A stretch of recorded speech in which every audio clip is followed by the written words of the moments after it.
Malaysia tuding Erick Thohir janjikan uang kepada pemain keturunan agar bisa ganti warga negara dan membela timnas Indonesia.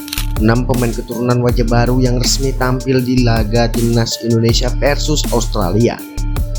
Nomor 1 bakal pertajam lini depan Garuda. Sintayong temukan the next Boaz Salosa siap diandalkan di laga timnas Indonesia versus Australia nanti. Selengkapnya hanya di Region Champion. Sebelum kita lanjut ke beritanya, ada baiknya teman-teman memberikan like-nya ke video ini karena itu gratis dan sangat sederhana. Terima kasih.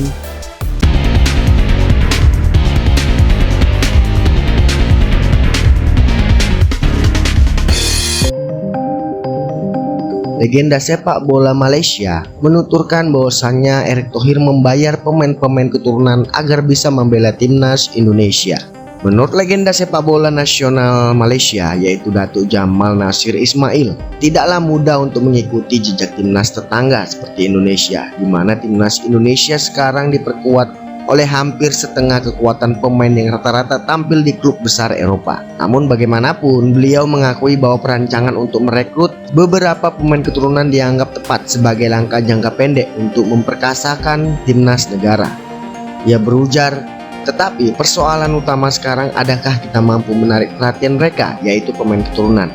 Kita harus tahu Erick Thohir, Ketua Umum PSSI, adalah orang terkaya di Indonesia dan beliau menggunakan duit sendiri untuk membangun timnas Indonesia. Mampukah kita nak bayar pemain-pemain kartuan ini pulang dan bermain untuk Harimau Malaya?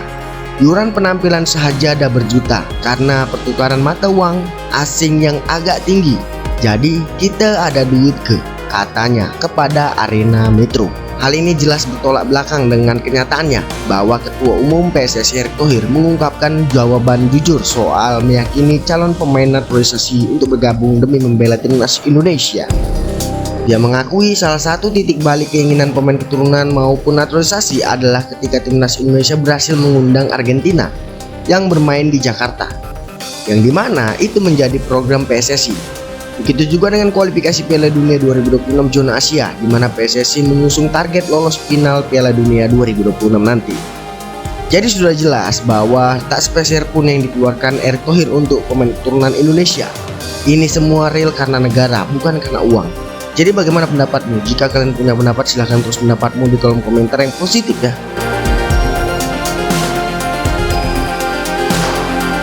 Sebanyak pemain keturunan Indonesia dengan wajah baru diprediksi akan tampil di laga timnas Australia versus Indonesia di kualifikasi Piala Dunia.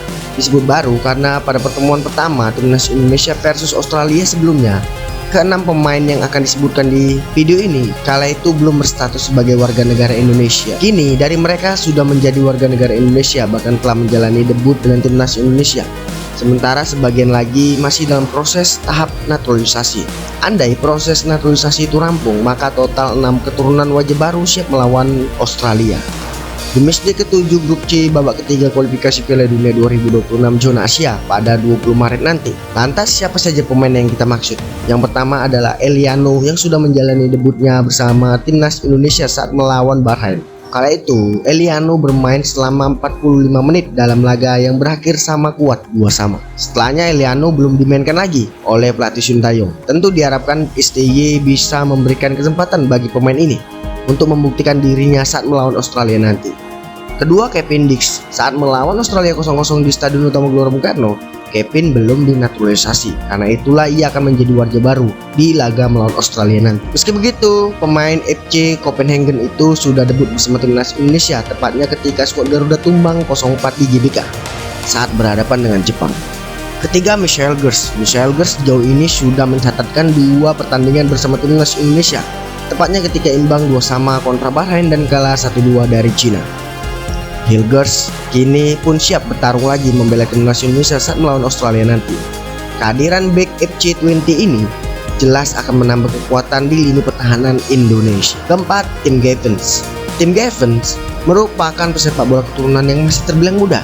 Ia dinaturalisasi untuk memperkuat timnas Indonesia U20 yang akan tampil di Piala Asia U20 2025. Namun potensinya bisa ditarik Sintayong ke timnas senior jika proses naturalisasinya rampung pada Februari nanti.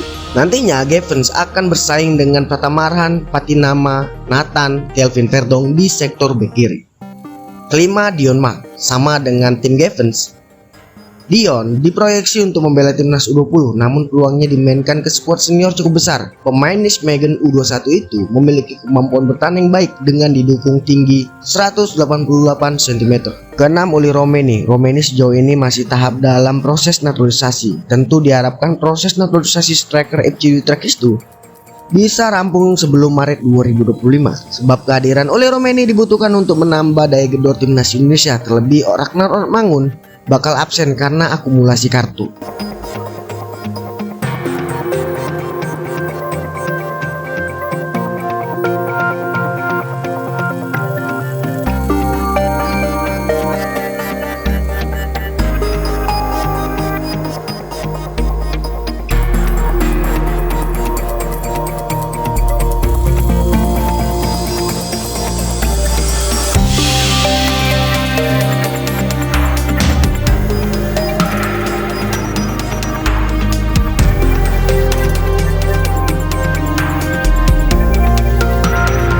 Sintayong menemukan The Next Buah Salosa jika dibutuhkan. Sintayong bisa mengandalkan jasa The Next Buah Salosa saat ini.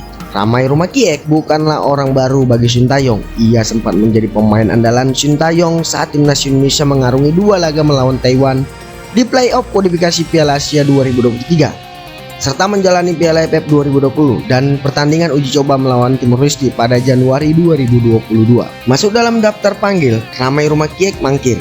Kondisi itu membuat Sintayong naik pitam pada waktu itu dan mencoretnya. Tercatat ada 2 pemain yang diberi ampunan oleh Sintayong meski melakukan tindakan indisipliner. Mereka ialah Serdi Evivano dan Elkan Bagot. Serdi Evivano sempat terlambat latihan sehingga dicoret saat timnas Indonesia U19 hendak pemusatan latihan di Korea Selatan. Namun ketika timnas Indonesia U19 melakukan TC lanjutan, Serdi kembali dipanggil. Sayangnya lagi-lagi ia melakukan indisipliner karena ketahuan keluyuran di tengah malam. Sementara Elkan Bagot mangkir dari panggilan saat timnas Indonesia bersiap menjalani laga pamungkas babak kualifikasi Piala Dunia pada tahun 2021. Setelahnya Elkan Bagot meminta maaf. Sintayong kembali memanggil bek bertinggi badan 196 cm itu. Elkan Bagot pun telah mencatatkan 22 pertandingan bersama timnas Indonesia. Namun seperti Serdi, Elkan Bagot lagi-lagi berulah karena menolak dipanggil saat timnas Indonesia U23 bersiap menghadapi junior U23 di playoff Olimpiade Paris. Lantas apakah alasan kuat kenapa Ramai Rumakiek mesti kembali memperkuat timnas Indonesia? Ramai Rumakiek saat ini berstatus pemain lokal tersubur di Liga 2 musim 2024-2025. Dari 12 pertandingan, pemain 22 tahun itu mengemas 9 gol.